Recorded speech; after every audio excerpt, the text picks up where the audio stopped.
দ্বিতীয় অধ্যায় আল বাকারা আয়াত 1-6। আর যখন আমার বান্দারা তোমার কাছে আমার সম্পর্কে জিজ্ঞাসা করে, নবী মুহাম্মদ শাহ, নিঃসন্দেহে আমি কাছেই আছি। প্রার্থনাকারী যখন আমাকে ডাকে, আমি তার ডাকে সাড়া দেই। সুতরাং তারা যেন আমার ডাকে সাড়া দেয় এবং আমার উপর বিশ্বাস রাখে, যাতে তারা সঠিকভাবে সৎপথপ্রাপ্ত হয়। রমজান মাস সম্পর্কে পূর্ববর্তী আয়াতের পরে এই আয়াতটি স্থাপন করা হয়েছে, যাতে একজন ব্যক্তিকে রমজান মাসে মহান আল্লাহর আনুগত্যের জন্য কঠোর পরিশ্রম করতে এবং সারা বছর ধরে এই আনুগত্য বজায় রাখতে উৎসাহিত করা যায়। সূরা আল বাকারাহ আয়াত 1-5। রমজান মাস হল সেই মাস যেখানে কুরআন নাজিল করা হয়েছে, যা মানুষের জন্য হেদায়েত এবং হেদায়েতের স্পষ্ট নিদর্শন এবং পার্থক্যকারী। অতএব যে কেউ এই মাসের চাঁদ দেখতে পাবে, সে যেন রোজা রাখে এবং চায় যে তুমি এই মাসটি পূর্ণ করো এবং আল্লাহ তোমাকে যে পথ প্রদর্শন করেছেন তার জন্য তার প্রশংসা করো, যাতে তোমরা কৃতজ্ঞ হতে পারো।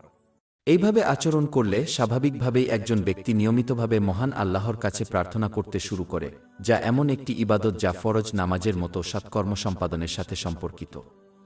অন্যান্য অনেক আয়াতের মতো মূল আয়াতটিও নির্দেশ করে যে একজন ব্যক্তি এই পৃথিবীতে সর্বোচ্চ পদমর্যাদা অর্জন করতে পারে, অর্থাৎ আল্লাহর বান্দা। সূরা 2 আল বাকারা আয়াত 1-6। আর যখন আমার বান্দারা, অনেক সময় যখন মহান আল্লাহ তাআলা নবীদের সম্পর্কে কথা বলেন, তাদের উপর শান্তি বর্ষিত হোক, তখন তিনি প্রায়শই তাদেরকে নবী হিসেবে উল্লেখ না করে তার বান্দা হিসেবে উল্লেখ করেন।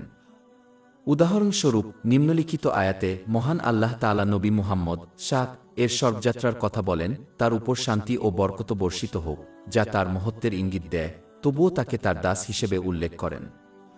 অধ্যায় 1-7 আল ইসরা আয়াত 1। পবিত্র তিনি, যিনি তার বান্দাকে রাতের বেলায় মসজিদুল হারাম থেকে মসজিদুল আকসা পর্যন্ত নিয়ে গিয়েছিলেন, যার চারপাশের পরিবেশকে আমি বরকত দিয়েছি, যাতে তাকে আমার নিদর্শনাবলী দেখাতে পারি। নিশ্চয়ই তিনি শ্রবণকারী, দর্শনকারী। অন্য একটি উদাহরণে মহান আল্লাহ সর্বশ্রেষ্ঠ পবিত্র নবীদের একজন হযরত মূসা আলাইহিস সালামের শিক্ষককে কেবল তার বান্দাদের একজন বান্দা হিসেবে উল্লেখ করেছেন এবং শিক্ষকের নামও উল্লেখ করেননি। সূরা আল কাহফ আয়াত 6-4-6-5। মূসা বললেন, আমরা এটাই খুঁজছিলাম। অতঃপর তারা তাদের পদচিহ্ন অনুসরণ করে ফিরে এলো। তারা আমাদের বান্দাদের মধ্যে একজন বান্দাকে পেল, যাকে আমরা আমাদের পক্ষ থেকে রহমত দান করেছিলাম এবং আমাদের পক্ষ থেকে তাকে নির্দিষ্ট জ্ঞান শিক্ষা দিয়েছিলাম। এমনকি মহানবী হযরত মুহাম্মদ শাহ তার নবুয়ত ও নবুয়ত ঘোষণার আগে নিজেকে আল্লাহর বান্দা হিসেবে বিশ্বের কাছে পরিচয় করিয়ে দিয়েছিলেন। অনেক হাদিসে এটি নির্দেশিত হয়েছে, যেমন সহিহ মুসলিমের 851 নম্বর হাদিস। প্রকৃতপক্ষে নবুয়ত ও নবুতের মূল কথা হল আল্লাহর দাসত্ব। অতএব একজন ব্যক্তিকে অবশ্যই আল্লাহর একজন আন্তরিক বান্দা হওয়ার জন্য প্রচেষ্টা করতে হবে। এর মধ্যে রয়েছে পবিত্র কুরআন এবং মহানবী হযরত মুহাম্মদ সাত এর হাদিসে বর্ণিত আল্লাহকে সন্তুষ্ট করার উপায়ে প্রদত্ত আশীর্বাদ ব্যবহার করা।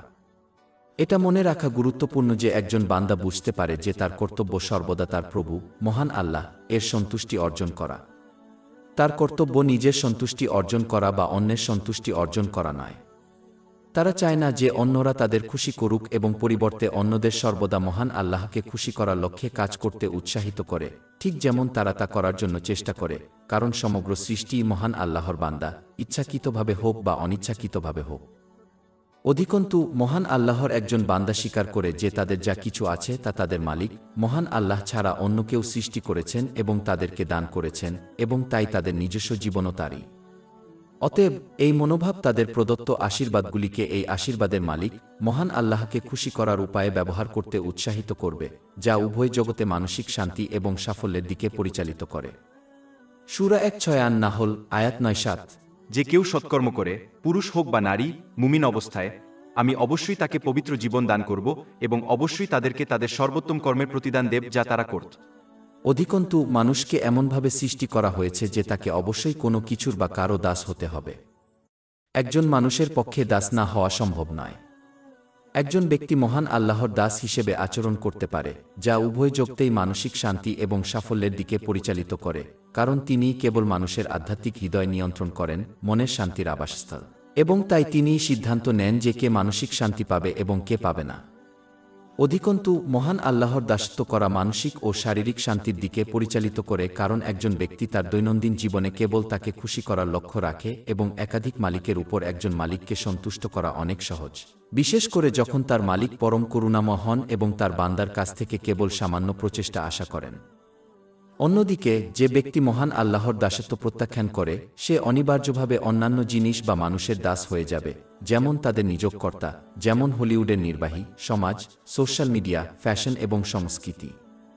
এর চেয়েও খারাপ জিনিস হল যখন কেউ নিজের ইচ্ছার দাস হয়ে যায়, কারণ ধর্ষক এবং খুনিদের মতো নিকৃষ্ট মানবজাতির মনোভাব এটি। এই ব্যক্তি তাদের মনিবদের খুশি করার লক্ষ্য রাখবে, যা তাদেরকে প্রদত্ত আশীর্বাদের অপব্যবহার করতে উৎসাহিত করবে। এর ফলে উভয় জগতেই কেবল দুর্দশা, অসুবিধা এবং ঝামেলার সৃষ্টি হবে, এমনকি তারা আনন্দ এবং বিনোদনের মুহূর্তগুলি উপভোগ করলেও, কারণ তারা মহান আল্লাহর ক্ষমতা এবং নিয়ন্ত্রণ থেকে বাঁচতে পারে না।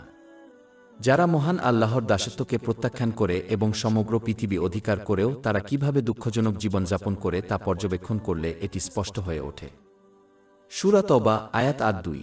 তারা যা অর্জন করেছিল তার প্রতিদান হিসেবে তারা একটু হেসে ফেলুক এবং তারপর অনেক কাঁদুক। অধ্যায় ২-০ তাহা আয়াত ১-২-৪, ১-২-৬। আর যে আমার স্মরণ থেকে মুখ ফিরিয়ে নেবে তার জীবন হবে দুর্বিষহ, অর্থাৎ কঠিন। আর আমি তাকে কিয়ামতের দিন অন্ধ অবস্থায় একত্রিত করব। সে বলবে, হে আমার প্রতিপালক, আমি যখন দৃষ্টিশক্তি সম্পন্ন ছিলাম তখন তুমি আমাকে অন্ধ অবস্থায় কেন উঠালে? আল্লাহ বলবেন, এভাবেই আমার নিদর্শন তোমার কাছে এসেছিল আর তুমি সেগুলো ভুলে গিয়েছিলে, অর্থাৎ উপেক্ষা করেছিলে। আর আজ তোমাকেও এভাবেই ভুলে যাওয়া হবে। তাছাড়া মানুষের, যেমন নিজের মালিক বা আত্মীয়দের, দাস হওয়া কেবল দুর্দশার দিকেই নিয়ে যাবে, কারণ কেউ যতই চেষ্টা করুক না কেন সে কখনোই অন্যদের সম্পূর্ণরূপে সন্তুষ্ট করতে পারবে না। এটি একটি অনস্বীকার্য সত্য। ফলস্বরূপ মানুষের এই দাস সময়ের সাথে সাথে রাগান্বিত এবং তিক্ত হয়ে উঠবে, কারণ মানুষকে খুশি করার জন্য তাদের ত্যাগ তাদের সন্তুষ্ট করেনি। এটি উভয় জগতে তাদের চাপ, উদ্বেগ এবং ঝামেলা বৃদ্ধি করবে। অতএব দাস হওয়া অনিবার্য, তাই প্রতিটি ব্যক্তির নিজের প্রতি করুণা করা উচিত এবং অন্যান্য জিনিসের দাসত্বের চেয়ে মহান আল্লাহর দাসত্বকে বেছে নেওয়া উচিত, কারণ এটি উভয় জগতে মানসিক শান্তি এবং সাফল্যের দিকে পরিচালিত করে। এই দাসত্বের মধ্যে রয়েছে ইসলামী শিক্ষায় বর্ণিত আল্লাহকে খুশি করার উপায়ে প্রদত্ত আশীর্বাদগুলি ব্যবহার করা। ৫ অধ্যায় আল মাইদা আয়াত ১-৫-১-৬। তোমাদের কাছে আল্লাহর পক্ষ থেকে একটি নূর এবং একটি স্পষ্ট কিতাব এসেছে, যার মাধ্যমে আল্লাহ তার সন্তুষ্টির অনুসারীদের শান্তির পথে পরিচালিত করেন এবং তার অনুমতিক্রমে তাদেরকে অন্ধকার থেকে আলোর দিকে বের করে আনেন এবং তাদেরকে সরল পথে পরিচালিত করেন। সূরা ২ আল বাকারা আয়াত ১-৮-৬। আর যখন আমার বান্দারা তোমাকে, নবী মুহাম্মদ সাল্লাল্লাহু আলাইহি ওয়াসাল্লাম, আমার সম্পর্কে জিজ্ঞাসা করে। এই আয়াতটি মহানবী হযরত মুহাম্মদ সাক এর মাধ্যমে মহান আল্লাহর ঐশ্বরিক গুণাবলী এবং গুণাবলী সম্পর্কে শেখার গুরুত্ব নির্দেশ করে, কারণ তার জ্ঞান পবিত্র কুরআন এবং তার ঐতিহ্য থেকে উদ্ভূত। এটি একমাত্র উপায় যার মাধ্যমে তিনি তার সাধ্য অনুযায়ী সঠিকভাবে তার আনুগত্য করতে পারেন। বিকল্প উৎস থেকে মহান আল্লাহর ঐশ্বরিক গুণাবলী এবং গুণাবলী সম্পর্কে শেখা একজন ব্যক্তিকে আল্লাহকে অসম্মান করতে পারে, যদিও তারা বিশ্বাস করে যে তারা তাকে সম্মান করছে, এবং এমনকি তাকে অবিশ্বাসের দিকেও নিয়ে যেতে পারে। উদাহরণস্বরূপ, যখন কেউ পবিত্র কুরআন এবং মহানবী হযরত মুহাম্মদ সাত এর হাদিসে আলোচিত আল্লাহর ঐশ্বরিক গুণাবলী অধ্যয়নকে উপেক্ষা করে, তখন তারা সহজেই তার রহমত এবং ক্ষমা সম্পর্কে ইচ্ছাকৃত চিন্তাভাবনা গ্রহণ করতে পারে। এই ব্যক্তি ধরে নেবে যে তারা আল্লাহর রহমতের উপর আশা রাখে, যদিও তাদের কেবল ইচ্ছাকৃত চিন্তাভাবনা রয়েছে, যার ইসলামে কোনো মূল্য নেই। ইচ্ছাকৃত চিন্তাভাবনা হল যখন কেউ আল্লাহর অবাধ্যতায় অবিচল থাকে এবং আল্লাহর ক্ষমা ও করুণা লাভের আশা করে, কারণ তিনি পরম করুণাময় ও ক্ষমাশীল। যদিও পরম করুণাময় আল্লাহ পরম করুণাময় ও ক্ষমাশীল, তবুও বিশ্বাস না করা যে তিনি এই পৃথিবীতে এবং বিচারের দিনে সৎকর্মকারী এবং মন্দকর্মকারীর সাথে সমান আচরণ করবেন, এটি অত্যন্ত অসম্মানজনক, কারণ এটি তার ন্যায়বিচারক হওয়ার চ্যালেঞ্জ করে। অধ্যায় ৪-৫ আল জাসিয়াহ আয়াত ২-১। যারা মন্দ কাজ করে তারা কি মনে করে যে আমি তাদেরকে তাদের মতো করে দেব? যারা ঈমান এনেছে এবং সৎকর্ম করেছে তাদের জীবন ও মৃত্যু সমান করে দেব। তারা যা সিদ্ধান্ত নেয় তা কতি না মন্দ। অতএব মহান আল্লাহর ঐশ্বরিক গুণাবলী এবং গুণাবলী সম্পর্কে ভুল বিশ্বাস গ্রহণ করা থেকে বিরত থাকা উচিত, সঠিক উৎস থেকে শিক্ষা গ্রহণ এবং আমল করা, অর্থাৎ মহানবী হযরত মুহাম্মদ সাক তার উপর বরকত ও আশীর্বাদ বর্ষিত হোক। সূরা ২ আল বাকারা আয়াত ১-৮-৬। আর যখন আমার বান্দারা তোমাকে, নবী মুহাম্মদ সাল্লাল্লাহু আলাইহি ওয়াসাল্লাম, আমার সম্পর্কে জিজ্ঞাসা করে। অধিকন্তু এই আয়াতটি মহানবী হযরত মুহাম্মদ সাক এর পদাঙ্ক কঠোরভাবে অনুসরণ করার গুরুত্ব নির্দেশ করে, যার মধ্যে পবিত্র কুরআন এবং তার ঐতিহ্য শেখা এবং তার উপর আমল করা জড়িত, কারণ মহান আল্লাহ তাকে মানবতার জন্য পথপ্রদর্শকের মাধ্যম করেছেন। ৩ যে সূরা আলে ইমরান আয়াত ৩-১। নবী মুহাম্মদ সাল্লাল্লাহু আলাইহি ওয়াসাল্লাম বলুন, যদি তোমরা আল্লাহকে ভালোবাসো তাহলে আমার অনুসরণ করো, তাহলে আল্লাহ তোমাদের ভালোবাসবেন এবং তোমাদের পাপ ক্ষমা করবেন। অতএব ধর্মীয় জ্ঞানের অন্যান্য উৎসের উপর আমল করা থেকে বিরত থাকা উচিত, যদিও তা সৎকর্মের দিকে পরিচালিত করে। কারণ ধর্মীয় জ্ঞানের অন্যান্য উৎসের উপর আমল করা যত বেশি হবে, ততই তারা নির্দেশনার দুটি উৎসের উপর আমল করবে না, পবিত্র কুরআন এবং মহানবী সাক এর হাদিস, যা পথভ্রষ্টতার দিকে পরিচালিত করবে। সুনানে আবু দাউদের 4606 নম্বর হাদিসে মহানবী সাক সতর্ক করে দিয়েছেন যে যে কোনো বিষয় যা নির্দেশনার দুটি উৎসের মধ্যে নিহিত নয়, তা আল্লাহ তাআলা প্রত্যাখ্যান করবেন। অধ্যায় 2 আল বাকারা আয়াত 186। আর যখন আমার বান্দারা তোমাকে নবী মুহাম্মদ সাল্লাল্লাহু আলাইহি ওয়াসাল্লাম আমার সম্পর্কে জিজ্ঞাসা করে। এই আয়াতটি ইসলামী জ্ঞান অর্জন এবং তার উপর আমল করার গুরুত্বকেও নির্দেশ করে। যেমন মানুষ একটি ভালো পেশা অর্জনের জন্য পার্থিব জ্ঞান অর্জনের জন্য কঠোর পরিশ্রম করে, তেমনি তাদের ইসলামী জ্ঞান অর্জন এবং তার উপর আমল করার জন্য কঠোর পরিশ্রম করতে হবে, যাতে তারা তাদের সৃষ্টির উদ্দেশ্য বুঝতে পারে এবং তা পূরণ করতে পারে, যা পরবর্তীতে মানসিক শান্তি এবং উভয় জগতে সাফল্যের দিকে পরিচালিত করে। 5-1 আয় ধরিয়াত আয়াত 5-6। আর আমি জিন ও মানুষকে আমার ইবাদত আনুগত্য করার জন্যই সৃষ্টি করিনি। একজন ব্যক্তি যতই পার্থিব জ্ঞান অর্জন করুক না কেন, তা তাকে প্রতিটি পরিস্থিতিতে, তা সে কষ্টের পরিস্থিতি হোক বা স্বাচ্ছন্দ্যের, পথ দেখাতে পারবে না, যাতে সে উভয় জগতেই মানসিক শান্তি এবং পুরস্কার পেতে পারে। উপরন্তু পার্থিব জ্ঞান কাউকে প্রদত্ত আশীর্বাদগুলি সঠিকভাবে ব্যবহার করতে শেখাবে না, যা উভয় জগতেই মানসিক শান্তি অর্জনের একমাত্র উপায়। অতএব পার্থিব জ্ঞান একজন ব্যক্তির দৈনন্দিন জীবনে প্রয়োগ করা যাবে না, সে যত জ্ঞানই অর্জন করুক না কেন। পরিবর্তে তাকে ইসলামী জ্ঞান শেখার এবং তার উপর আমল করার চেষ্টা করতে হবে, যাতে সে বুঝতে পারে কিভাবে জীবনযাপন করতে হয়, কিভাবে তাদের প্রদত্ত আশীর্বাদগুলি সঠিকভাবে ব্যবহার করতে হয় এবং কিভাবে প্রতিটি পরিস্থিতি মোকাবেলা করতে হয়, যাতে সে উভয় জগতেই মানসিক শান্তি এবং সাফল্য লাভ করতে পারে। সূরা 2 আল বাকারা আয়াত 186। আর যখন আমার বান্দারা তোমাকে নবী মুহাম্মদ সাল্লাল্লাহু আলাইহি ওয়াসাল্লাম এই আয়াতটি আমার কেবল সম্পর্কে দরকারি জিজ্ঞাসা জ্ঞানের উপর গবেষণা করার গুরুত্বকেও নির্দেশ করে। ধর্মীয় জ্ঞানের মধ্যে এমন বিষয় অধ্যয়ন করা এড়িয়ে চলা উচিত যা মহান আল্লাহর প্রতি তাদের আন্তরিক আনুগত্য বৃদ্ধি করবে না, যার মধ্যে রয়েছে তাদের প্রদত্ত আশীর্বাদগুলিকে তার সন্তুষ্টির জন্য ব্যবহার করা, যেমন ইসলামী শিক্ষায় বর্ণিত হয়েছে। ধর্মীয় জ্ঞানের একটি বিষয় প্রাসঙ্গিক কিনা তা বিচার করার একটি ভালো উপায় হল বিচারের দিন আল্লাহ তাদের কাছে এটি সম্পর্কে জিজ্ঞাসা করবেন কিনা তা মূল্যায়ন করা। যদি তাদের ইসলামের কোনো নির্দিষ্ট বিষয় সম্পর্কে জিজ্ঞাসা করা না হয়, যেমন ইসলামী ইতিহাসের নির্দিষ্ট ঘটনা, তাহলে সেই বিষয়টি অপ্রাসঙ্গিক এবং এড়িয়ে যাওয়া উচিত। কিন্তু যদি বিচারের দিন কোনো বিষয় সম্পর্কে জিজ্ঞাসা করা হয়, যেমন প্রতিবেশীর অধিকার পূরণ করা, তাহলে এই বিষয়টি সম্পর্কে গবেষণা, শেখা এবং যথাসাধ্য কাজ করা উচিত। 1-6 নং আয়াতের পরিপ্রেক্ষিতে আল্লাহর ঐশ্বরিক গুণাবলী এবং গুণাবলী সম্পর্কে জ্ঞান অর্জন করতে হবে এবং তার সৃষ্ট সম্ভাবনা অনুসারে তার উপর আমল করতে হবে, কারণ এটি তাদেরকে আল্লাহ এবং মানুষের অধিকার পূরণে উৎসাহিত করবে, যে বিষয়গুলি নিয়ে বিচারের দিন প্রশ্ন করা হবে। 2 অধ্যায় আল বাকারা আয়াত 1-6। আর যখন আমার বান্দারা তোমাকে নবী মুহাম্মদ সাল্লাল্লাহু আলাইহি ওয়াসাল্লাম আমার সম্পর্কে জিজ্ঞাসা করে, আমি অবশ্যই কাছে আছি। মহান আল্লাহ তার সৃষ্টির সাথে তার নৈকট্যকে আরও স্পষ্ট করার জন্য তিনি পবিত্র নবী মুহাম্মদ এর মাধ্যমে প্রশ্নের উত্তর না দিয়ে সরাসরি উত্তর দেন। এই আয়াতে মহান আল্লাহর প্রতি ভয় এবং আশা উভয়ই তৈরি করা উচিত। ভয় মানুষকে পাপ থেকে দূরে সরিয়ে দেয় এবং আশা মানুষকে সৎকর্মের দিকে পরিচালিত করে। এই ভারসাম্যপূর্ণ অবস্থা অর্জনের জন্য উভয়ই প্রয়োজন। ভয় তৈরি হয় যখন একজন ব্যক্তি বুঝতে পারে যে মহান আল্লাহ তাদের এত কাছে আছেন, এমনভাবে যা সৃষ্টি দ্বারা বোঝা যায় না, যে তিনি তাদের সমস্ত চিন্তাভাবনা, উদ্দেশ্য, কথাবার্তা এবং কর্ম সম্পর্কে অবগত, তা অন্যদের থেকে যতই গোপন থাকুক না কেন। অতএব তাদের চিন্তাভাবনা, উদ্দেশ্য, কথাবার্তা এবং কর্মকে ইসলামী শিক্ষার সাথে সামঞ্জস্যপূর্ণ করার জন্য ক্রমাগত মূল্যায়ন করতে হবে, যাতে তারা উভয় জগতেই তাদের থেকে উপকার লাভ করতে পারে। মূল আয়াতটি আশা তৈরি করে, কারণ একজন ব্যক্তি যত কঠিন পরিস্থিতির মুখোমুখি হোক না কেন, তাকে অবশ্যই জানতে হবে যে যিনি তাদের অন্যদের চেয়ে বেশি ভালোবাসেন এবং যত্ন করেন, তিনি তাদের প্রতিটি অনুভূতি, চিন্তাভাবনা এবং কর্মের কাছাকাছি এবং পর্যবেক্ষণ করছেন। ঠিক যেমন একজন ব্যক্তি তার প্রিয়জনকে সাথে নিলে স্বাচ্ছন্দ্য বোধ করেন, তেমনি তাদের আরও স্বাচ্ছন্দ্য বোধ করা উচিত এই জেনে যে মহান আল্লাহ সর্বদা তার সাথে আছেন এবং তার উপর নজর রাখছেন। যে ব্যক্তি এই সত্যটি সত্যিকার অর্থে বোঝে, সে খুব কমই একাকী বোধ করবে, কারণ সে জানে যে মহান আল্লাহ তার সাথে আছেন, তারা যেখানেই থাকুন না কেন বা তারা যাই হোক না কেন। অধ্যায় 5-7 আল হাদিদ আয়াত 4। আর তোমরা যেখানেই থাকো না কেন তিনি তোমাদের সাথে আছেন। প্রকৃতপক্ষে মহান আল্লাহ প্রত্যেক ব্যক্তির এতটাই নিকটবর্তী যে যে কেউ তাকে ডাকে তিনি সরাসরি তাদের ডাকে সাড়া দেন। সূরা 2 আল বাকারা আয়াত 1-6।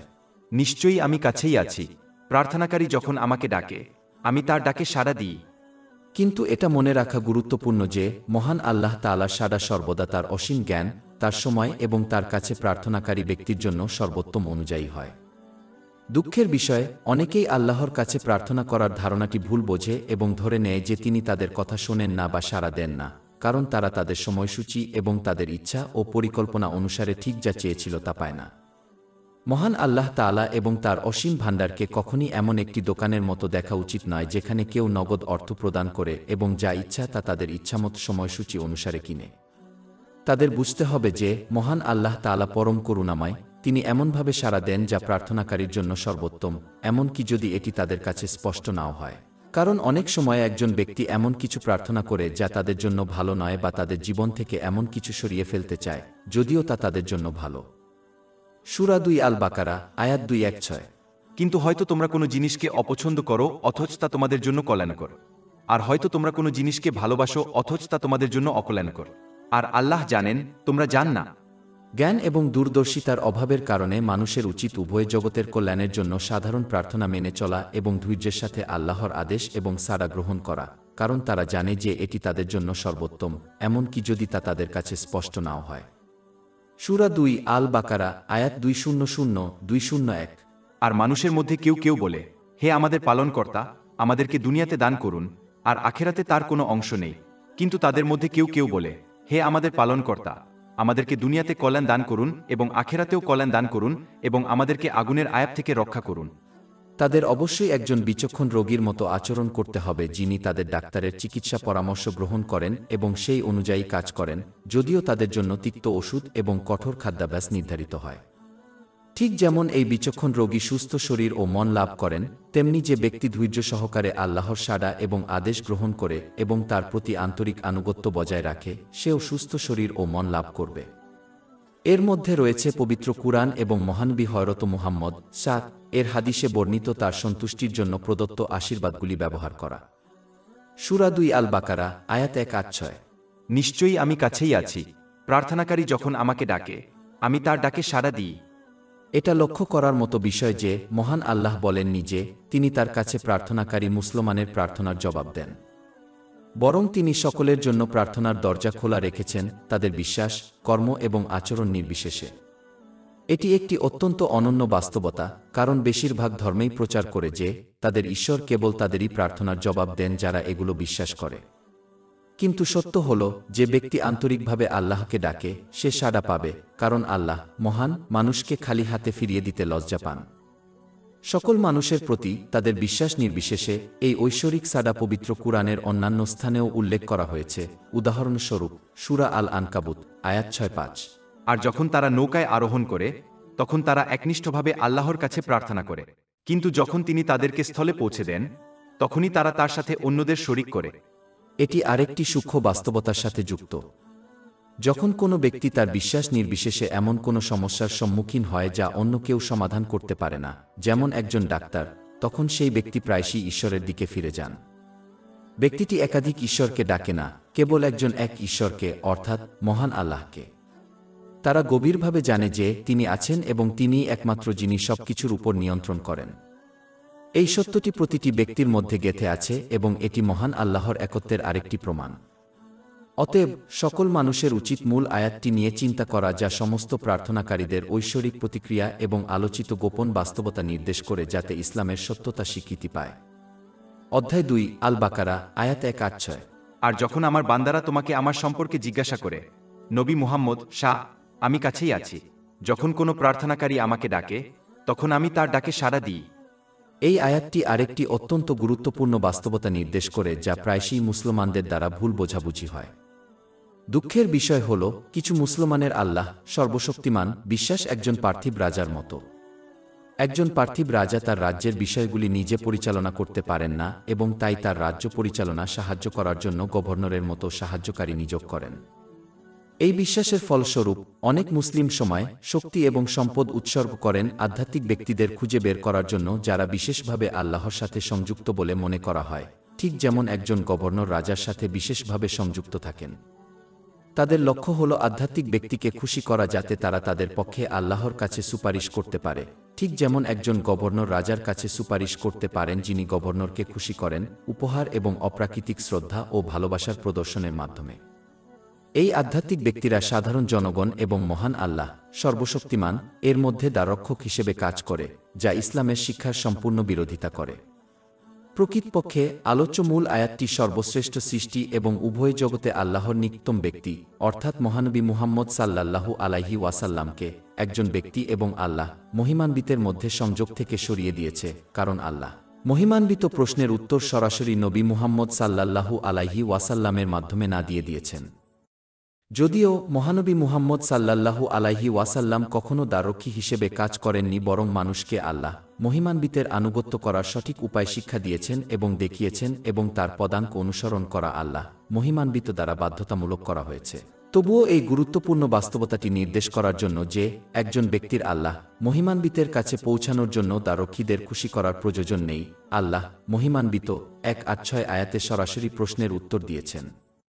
অতএব একজন মুসলিমকে একজন যোগ্য শিক্ষকের কাছ থেকে ইসলামী জ্ঞান শিখতে হবে এবং তাদের প্রাপ্য সম্মান প্রদর্শন করতে হবে, কিন্তু তাদের বিশ্বাস করা উচিত নয় যে তাদের এমন লোকদের উপাসনা করা উচিত যারা মহান আল্লাহ মহিমান্বিতের কাছে পৌঁছানোর এবং খুশি করার জন্য আধ্যাত্মিক বলে মনে হয়।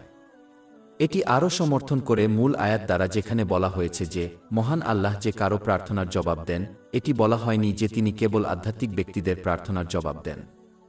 সূরা আল বাকারা আয়াত 1:6। নিশ্চয়ই আমি কাছেই আছি, প্রার্থনাকারী যখন আমাকে ডাকে আমি তার ডাকে সাড়া দিই।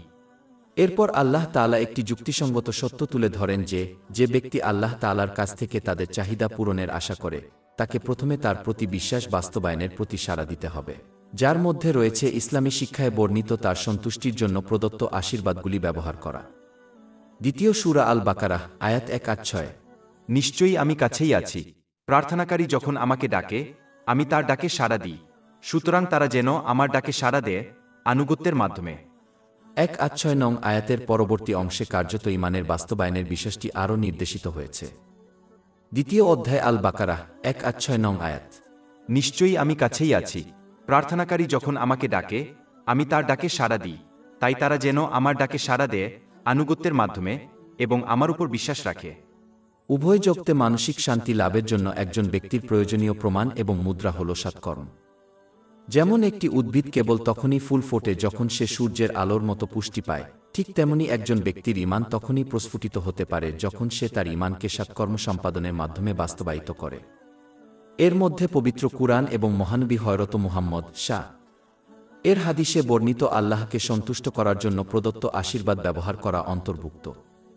আলোচ্য মূল আয়াতের পরবর্তী অংশে এই বাস্তবতাটি নির্দেশ করা হয়েছে।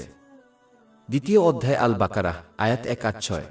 নিশ্চয়ই আমি নিকটেই আছি, প্রার্থনাকারী যখন আমাকে ডাকে আমি তার ডাকে সাড়া দিই, সুতরাং তারা যেন আমার ডাকে সাড়া দেয় আনুগত্যের মাধ্যমে এবং আমার উপর বিশ্বাস রাখে যাতে তারা সঠিকভাবে সৎপথে পরিচালিত হতে পারে। ব্যবহারিকভাবে মহান আল্লাহর আনুগত্য করা প্রতিটি পরিস্থিতিতে, তা সে স্বাচ্ছন্দ্যের সময় হোক বা কঠিন, পথ দেখায় যাতে সে সফলভাবে সেগুলি কাটিয়ে উঠতে পারে এবং মনের শান্তি এবং অগণিত প্রতিদান লাভ করতে পারে। সূরা 1:6 আন-নাহল আয়াত 9-7। যে কেউ সৎকর্ম করে, পুরুষ হোক বা নারী, মুমিন অবস্থায়, আমি অবশ্যই তাকে পবিত্র জীবন দান করব এবং অবশ্যই তাদেরকে তাদের সর্বোত্তম কর্মের প্রতিদান দেব যা তারা করত। অন্যদিকে যে ব্যক্তি কার্যত আল্লাহর আনুগত্যের মাধ্যমে তার ডাকে সাড়া দিতে ব্যর্থ হয়, সে হয়তো তার প্রার্থনার জবাব পেতে পারে, কিন্তু তারা সফলভাবে সম্মুখীন হওয়া প্রতিটি পরিস্থিতি কাটিয়ে ওঠার জন্য প্রয়োজনীয় সঠিক নির্দেশনা পাবে না, যা তাদের উভয় জগতে মানসিক শান্তি এবং সাফল্য অর্জনে বাধা সৃষ্টি করবে, এমনকি যদি তারা আনন্দ এবং বিনোদনের মুহূর্তগুলি উপভোগ করে, কারণ একমাত্র আল্লাহই তাদের বিষয়গুলি এবং তাদের আধ্যাত্মিক হৃদয় নিয়ন্ত্রণ করেন, যা মনের শান্তি এবং সাফল্যের আবাসস্থল, এবং তাই তিনিই বেছে নেন কে মনের শান্তি পাবে এবং কে পাবে না। তাওবার 9 অধ্যায় আয়াত 8-2। তারা যা অর্জন করেছিল তার প্রতিদান হিসেবে তারা একটু হেসে ফেলুক এবং আয়াত 1-2-4 1-2-6। আর যে আমার স্মরণ থেকে মুখ ফিরিয়ে নেবে তার জীবন হবে দুর্বিষহ অর্থাৎ কঠিন, আর আমি তাকে কিয়ামতের দিন অন্ধ অবস্থায় একত্রিত করব। সে বলবে, হে আমার প্রতিপালক, আমি যখন দৃষ্টিশক্তিসম্পন্ন ছিলাম তখন তুমি আমাকে অন্ধ অবস্থায় কেন উঠালে? আল্লাহ বলবেন, এভাবেই আমার নিদর্শন তোমার কাছে এসেছিল, আর তুমি সেগুলো ভুলে গিয়েছিলে, অর্থাৎ উপেক্ষা করেছিলে, আর আজ তোমাকেও এভাবেই ভুলে যাওয়া হবে। অতএব এটা বোঝা গুরুত্বপূর্ণ যে প্রার্থনা তখনই সম্পূর্ণরূপে কার্যকর হবে যখন কেউ আনুগত্যের কাজ করে। কারণ পবিত্র কুরআন এবং মহানবী মুহাম্মদ সাল্লাল্লাহু আলাইহি ওয়াসাল্লামের প্রতিষ্ঠিত ঐতিহ্যের প্রতিটি প্রার্থনার সাথে মহান আল্লাহর প্রতি আনুগত্যের কাজ জড়িত। কারণ আল্লাহর প্রতি প্রার্থনা করা, যদিও নিজের কর্মের মাধ্যমে তার আনুগত্য না করা ফলপ্রসূ হবে না। আলোচ্য মূল আয়াতে এটি স্পষ্ট করা হয়েছে। দ্বিতীয় অধ্যায় আল বাকারাহ, আয়াত 186। নিশ্চয়ই আমি নিকটেই আছি, প্রার্থনাকারী যখন আমাকে ডাকে আমি তার ডাকে সাড়া দিই। সুতরাং তারা যেন আমার ডাকে সাড়া দেয় আনুগত্যের মাধ্যমে এবং আমার উপর বিশ্বাস রাখে, যাতে তারা সঠিকভাবে সৎপথে পরিচালিত হতে পারে। আমাদের ওয়েবসাইট শেখফদ.com-এ 500টিরও বেশি বিনামূল্যের ebook, audio book, infographics, podcast এবং ব্লগ পাওয়া যাচ্ছে।